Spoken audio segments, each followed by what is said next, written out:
നമുക്ക് ജീവിതത്തിൽ താങ്ങാൻ പറ്റാത്ത സങ്കടങ്ങളും വിഷമങ്ങളും വരുമ്പോൾ നമ്മൾ പലപ്പോഴും അത്തരം ഘട്ടങ്ങൾ നമ്മൾ കാണുമ്പോൾ പലരുടെയും ജീവിതത്തിൽ വളരെ വലിയ സങ്കടങ്ങളും ദുഃഖങ്ങളൊക്കെ കാണുമ്പോൾ റബ്ബേ എങ്ങനെയാണ് അവർക്കിത് താങ്ങാൻ പറ്റുക? ആ കുടുംബത്തിന് താങ്ങാനുള്ള കെൽപ്പ് കൊടുക്കുക പടച്ചോനെ, ആ കുടുംബത്തിന് താങ്ങാനുള്ള ശക്തി കൊടുക്കുക പടച്ചോനെ എന്നൊക്കെ നമ്മൾ പറയും അല്ലേ?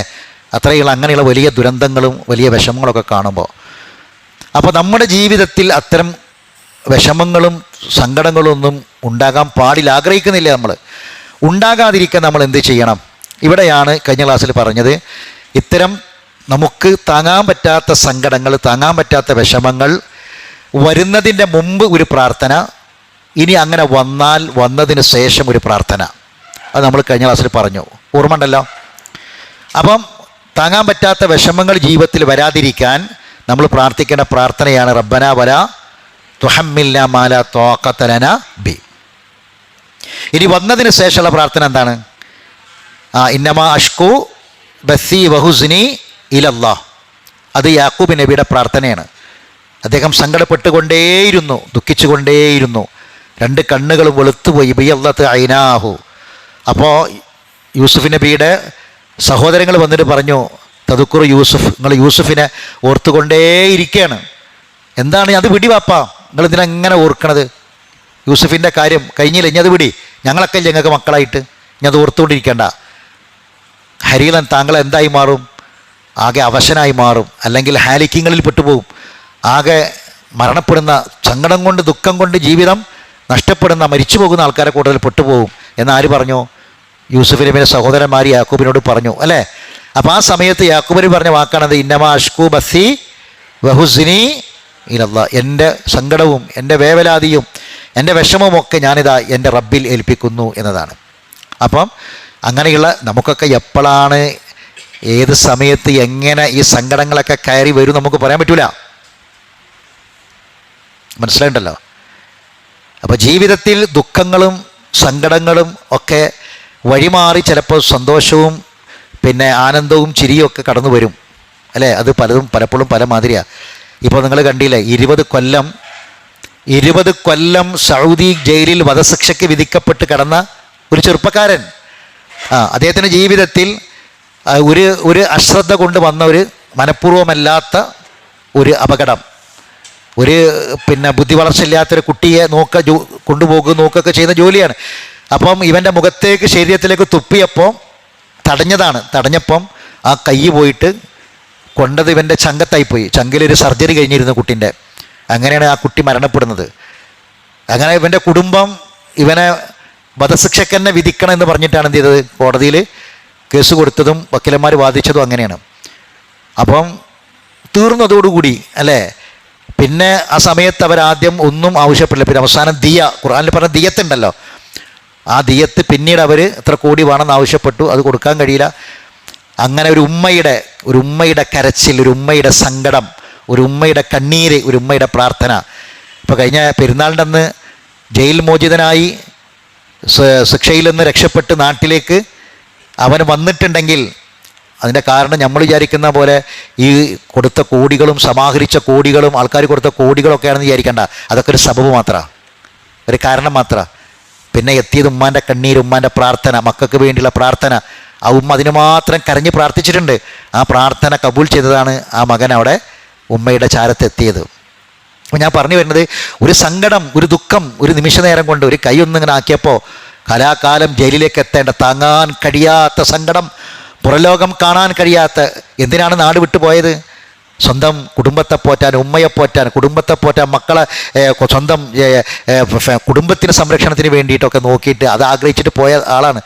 പിന്നീട് തിരിച്ചു വരാൻ കഴിയാതെ ജയിലിൽ അകപ്പെട്ട് കൊല്ലപ്പെടും, വധിക്കപ്പെടും, വധശിക്ഷ കിട്ടുമെന്ന് ഉറപ്പിച്ചതാണ്.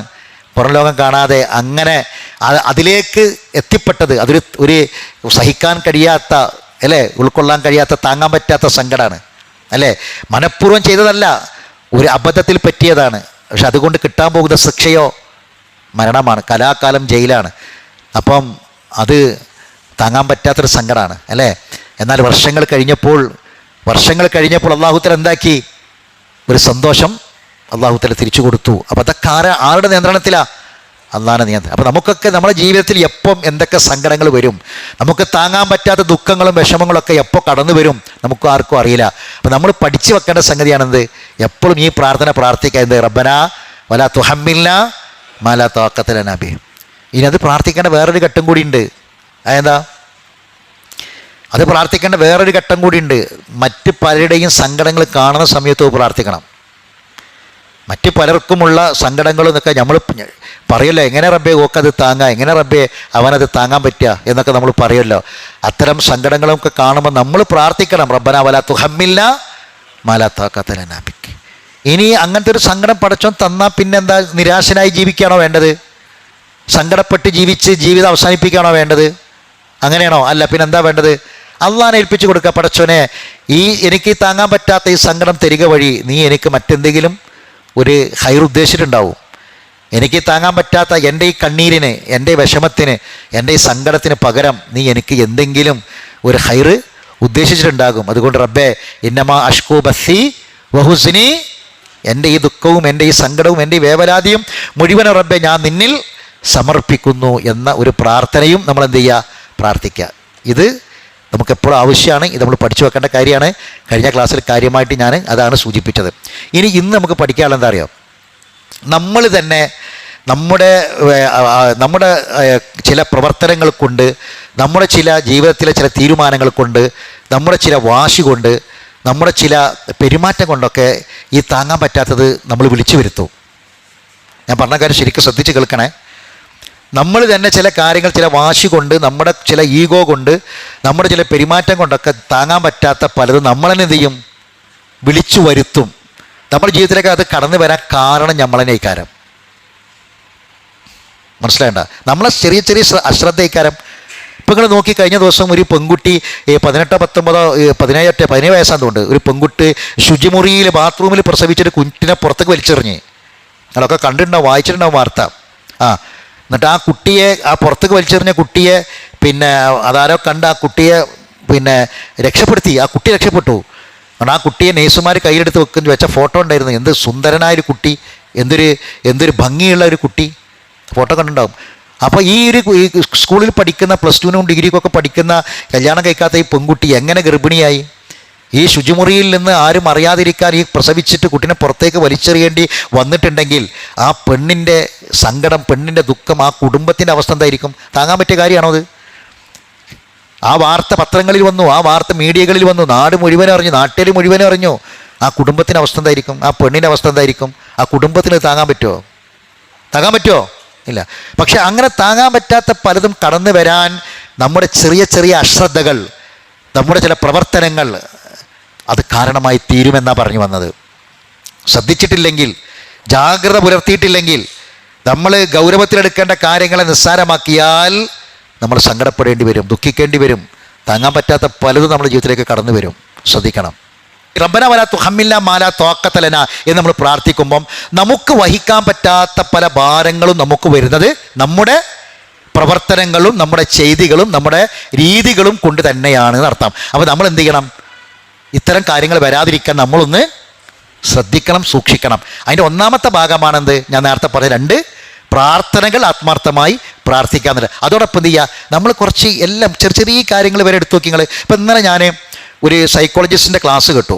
അപ്പോൾ ക്ലാസ്സിൻ്റെ അയാൾ എന്താ പറഞ്ഞാൽ അറിയോ, ഇപ്പം ചില ഇപ്പം ഈ പെൺകുട്ടികൾക്കൊക്കെ ഭയങ്കര, ഈ പെൺകുട്ടികൾ കല്യാണം കഴിഞ്ഞ് പെരിന്ന് പുതുക്കിറങ്ങി പോകുമ്പം പെൺകുട്ടിയും കാര്യം, ബാപ്പിയും കാര്യം, ഉമ്മയും കാര്യം, എന്താ അതിൻ്റെ ഈ കരച്ചിൽ ഭയങ്കരമായിട്ട് കൂടിയിരിക്കണം ഇപ്പം. എന്നിട്ട് അതൊക്കെ സോഷ്യൽ മീഡിയയിൽ ഫോട്ടോ എടുത്തിട്ട് അതൊക്കെ ആങ്ങളാര് കാര്യണേ, പെങ്ങളെ യാത്ര അയക്കുന്നു, ആങ്ങളെ കരയുന്നു എന്നൊക്കെ പറഞ്ഞ് ഇങ്ങാണ്ട് ഇതൊന്ന് നോക്കുന്നൊക്കെ പറഞ്ഞത് ഇങ്ങനെ അടിച്ചു വിടുകയാണ്. ഇതെന്താണ് ഇങ്ങനെ ഈ ഒരാളുടെ പ്രധാനപ്പെട്ട കാരണം? എന്താ? കരച്ചിലൊക്കെ പണ്ടേ ഉണ്ട്, പക്ഷെ എന്നാലും ഇന്നത് കൂടാനുള്ള കാരണം എന്താ? കല്യാണം കഴിച്ച് വിടുന്ന പല വീടുകളിലും കുട്ടികൾക്ക് സ്വസ്ഥതയും സമാധാനവും കിട്ടുന്നില്ല എന്നുള്ളതാ. ഭയങ്കര പ്രശ്നമായത് മാറുകയാണ്. അപ്പം ഈ കുട്ടിക്ക് എന്തെങ്കിലും, ഈ കുട്ടി എന്തുണ്ടെങ്കിലും വിളിച്ച് പറയും, അവിടെ എന്ത് പ്രശ്നം ഉണ്ടെങ്കിലും. അപ്പോൾ ഇവിടെ വാപ്പിയും സങ്കടമായി, ഇവിടെ വാപ്പാക്കും നമുക്ക് ഭക്ഷണം കഴിക്കാൻ കഴിയില്ല, എൻ്റെ കുട്ടിക്ക് അവിടെ സുഖമില്ല, കുട്ടിക്ക് അവിടെ സമാധാനമില്ല, ഓരോ സ്വഭാവം റെഡിയല്ല, അമ്മായിമാൻ്റെ സ്വഭാവം, അമ്മാച്ചൻ്റെ സ്വഭാവം, ഇതൊക്കെ ഇതാണ് വലിയ പ്രശ്നങ്ങൾ. അപ്പോൾ അതിന് ഈ സൈക്കോളജിസ്റ്റ് പറഞ്ഞതെന്ന് വെച്ചാൽ, നിങ്ങൾക്ക് എന്ത് പ്രശ്നം അവിടെ ഉണ്ടെങ്കിലും തീർക്കാൻ പറ്റാത്ത പ്രശ്നമില്ല എന്നാണ് പറഞ്ഞത്. അമ്മായിമ്മ എത്ര മോശമാണെങ്കിലും ഭർത്താവ് എത്ര മോശമാണെങ്കിലും നിങ്ങൾ ചില കാര്യങ്ങൾ, ചില ടെക്നിക്ക് പഠിച്ചാൽ മതി, വേറെ ഒരു പ്രശ്നമുണ്ട്, നിങ്ങൾക്ക് താങ്ങാൻ പറ്റാത്ത ഒന്നും അവിടെ ഉണ്ടാവില്ല എന്നാണ് പറഞ്ഞത്. ഇത് പഠിക്കാത്തതുകൊണ്ടാണ് ഈ താങ്ങാൻ പറ്റാത്ത പല ദുരന്തവും വരണത്.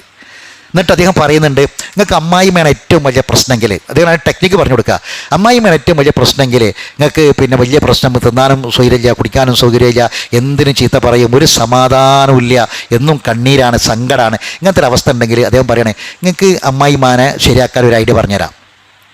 അദ്ദേഹം പറയണം എന്താണെന്ന് വെച്ചാൽ, നിങ്ങൾക്ക് ചെയ്യാൻ പറ്റാത്ത ഒന്നുമില്ല, നിങ്ങൾ ഇടയ്ക്കൊന്ന് ചെറിയ രൂപത്തിലൊന്ന് പെരുമാറ്റം ഒന്ന് മാറ്റി പിടിച്ചാൽ മതി. ഇപ്പം അമ്മായിമ്മ ഒടുങ്ങി ഇരിക്കുകയാണെങ്കിൽ അമ്മായിമ്മ അടുത്തൊന്ന് പോയിരിക്കുക, എന്നിട്ട് പതുക്കെ ഒന്ന് ആ തലയിലെ തട്ടം അങ്ങനെ നീക്കിക്കാണ്ട് തലക്കൊന്ന് നോക്കി കൊടുക്കുക, തല നോക്കിക്കാണ്ട് പേനൊക്കെ എടുത്തു കൊടുക്കുക. എന്നിട്ട് അമ്മായിമ്മയോട് പറയാം, അമ്മായിമ്മ നിങ്ങളെ മുടി എന്താ നല്ലത്, അപ്പോൾ തലയിൽ അപ്പോൾ ഒന്നും ഉണ്ടാവില്ല, എന്നാലും നല്ല മുടിയാണ് നിങ്ങളെ മുടി, നല്ല സോഫ്റ്റ് മുടിയാണ്. അപ്പോൾ അമ്മായിമ്മ പഴയ കഥ പറയും, എന്ത് അനക്കറിയോ എൻ്റെ മുടി ഇത്ര ഉണ്ടേനി കെട്ടിച്ചുടന്നപ്പോൾ എന്നൊക്കെ പറയുമ്പോൾ അതൊക്കെ ഇങ്ങനെ എന്ത് ചെയ്യുക, കേട്ടിരിക്കുക, നല്ല സന്തോഷത്തോടെ കേട്ടിരിക്കുക, അവർ പറഞ്ഞത് ഇങ്ങനെ ചിരിച്ച് കേട്ടിരിക്കുക. അങ്ങനെ ഒരൊറ്റ വട്ടങ്ങളും ചെയ്തു നോക്കി. അമ്മായിമ്മയുടെ തലയിലൊന്ന് കൈ വെച്ചിങ്ങാണ്ട് തലക്കൊന്നിങ്ങനെ മാലിഷ് ചെയ്ത് കൊടുത്ത്, രണ്ട് പേനൊന്നും ഇല്ലെങ്കിലും വെറുതെ ഒരു ഈരുണ്ട് പറഞ്ഞാൽ വെറുതെ ഒരു ഈരെടുത്താണ് പൊട്ടിക്കുക. ഇങ്ങനൊക്കെ ഒരു ടെക്നിക്ക് കാണിച്ചാൽ മതി. അപ്പോൾ എന്താണെന്ന് അറിയോ, അമ്മായിമ്മ അടുത്ത ദിവസം മോളെ ഇവിടെ വാന്നറിഞ്ഞ് പിടിച്ചിരുത്തിയിട്ട് എൻ്റെ തല നോക്കി തരും. മോളെ എൻ്റെ ഇവിടെ നിന്ന് തല നോക്കട്ടെ അറിയാം. അതോടുകൂടി എന്താണെന്നറിയോ, ഒരു വലിയ ഭാരം ഇറങ്ങി, പിന്നെ അവിടെ ഇരുന്ന് ഇടക്കൊന്ന് പോകാം, മരുന്ന് കുടിച്ചമ്മ, മരുന്നൊക്കെ ഒന്ന് ഞാൻ ഓർമ്മപ്പെടുത്തി നിങ്ങൾ മരുന്ന് കുടിക്കൂലല്ലേ എന്നൊക്കെ ചോദിക്കുക. അപ്പം അമ്മായിമാരെ നോക്കാം, ഞാൻ തന്നെ വേണം, ഞാൻ ഇല്ലെങ്കിൽ നടക്കില്ല എന്നുള്ളൊരു അവസ്ഥയിലേക്ക് എത്തി. അങ്ങനെ ഒന്ന് കൈയും കാലൊക്കെ ഒന്ന് തടവി കൊടുക്കുക. അങ്ങനെ ഏത് സമയത്തും വാഹനത്തിലൊക്കെ പോവുകയാണെങ്കിൽ ഇമ്മാനോട് നിങ്ങൾ മുന്നിൽ കയറി ഇരുന്നോളൂ, ഇമ്മാന്ന് അറിയാം, ഇമ്മാനെ മുന്നിൽ കയറ്റി ഇരുത്തുക, ഇങ്ങനെ ബാക്കിൽ ഇങ്ങനെ അങ്ങനെ ഒന്ന് സോപ്പിട്ട് ഇങ്ങനെ കൂടെ പിടിച്ചൊന്ന് കൊണ്ടുവന്ന് നോക്കി. നിങ്ങൾക്ക് എത്ര വലിയ പ്രയാസമുള്ള താങ്ങാൻ പറ്റാത്ത ഉമ്മയാണെങ്കിലും ആ ഉമ്മ നിങ്ങൾക്ക് ഒതുക്കാൻ പറ്റും. അമ്മോശൻ ഭയങ്കര ചൂടനും ഭയങ്കര ദേഷ്യം പിടിക്കണം, ഇപ്പോൾ ഇങ്ങനെ ഭയങ്കര പ്രശ്നക്കാർ അമ്മോശനാണെന്നുണ്ടെങ്കിലും മരുമക്കൾക്ക് ഈ അമ്മോശനെ വരച്ച വരി നിർത്താൻ പറ്റുന്ന ഇതേപോലെ ചെയ്താൽ മതി. അത് ഇഷ്ടപ്പെട്ടത് എന്താണെന്ന് മനസ്സിലാക്കുക, അപ്പാക്ക് ഇഷ്ടപ്പെട്ട സംഗതി എന്താണെന്ന് മനസ്സിലാക്കാൻ കഴിഞ്ഞാൽ മനസ്സിലാക്കി ഒരു നല്ല ചായ കൊണ്ടു കൊടുക്കുക. ഒന്ന് അവിടെ ഇടയ്ക്കിടയ്ക്ക് ആഗ്രഹിക്കുന്ന സമയത്ത് ഒന്ന് മറ്റെന്തെങ്കിലും കാര്യങ്ങൾ അവിടെ ചെന്നിട്ട് ഒന്ന് ലോക്യം പറഞ്ഞു കൊടുക്കുക, എന്താ പങ്ങളെ വർത്താനൊക്കെ ചോദിക്കുക, കയ്യൊക്കെ ഒന്ന് തടവി കൊടുക്കുക, വാപ്പാൻ്റെ സ്ഥാനമാണല്ലോ, അപ്പോൾ കാലൊക്കെ ഒന്ന് തടവി കൊടുക്കുക. ഇങ്ങനെ ഒന്ന് ലോക്യം പറഞ്ഞ് ഒന്ന് കൂടെ ഇരുന്നാൽ ഏത് മേഘങ്ങളും ഉരുകി ഒലിച്ചു പോവും, നമുക്ക് വഹിക്കാൻ പറ്റാത്ത ഒന്നും ഉണ്ടാവില്ല. അത് അദ്ദേഹത്തിൻ്റെ സംസാരത്തിൽ പറഞ്ഞൊരു വാക്കാം. അപ്പം ഞാൻ പറഞ്ഞെന്താണെന്ന് വെച്ചാൽ, ഇങ്ങനെ നമ്മുടെ നിലപാടുകൾ നമ്മളെന്താ വെച്ചാൽ എന്തെങ്കിലും ഒന്നാണ് പറയുമ്പോൾ രണ്ടെണ്ണം മേലേക്ക് അങ്ങോട്ട് പറയും, അവിടെയാണ് പ്രശ്നം വരുന്നത്. അവസാനം അതെന്താണെന്ന് ചോദിച്ചാൽ, ഈ പ്രശ്നത്തിൻ്റെ മേലെ പ്രയാസങ്ങളായി നമുക്ക് വഹിക്കാൻ പറ്റാത്ത ഭാരങ്ങൾ നമ്മളെ തലയിലെത്തും. അപ്പം അതുകൊണ്ട് റബ്ബനാ വലാ തുഹമ്മിൽനാ മാ ലാ താഖത ലനാ ഇവിടെ അവസാനിക്കുകയാണ്.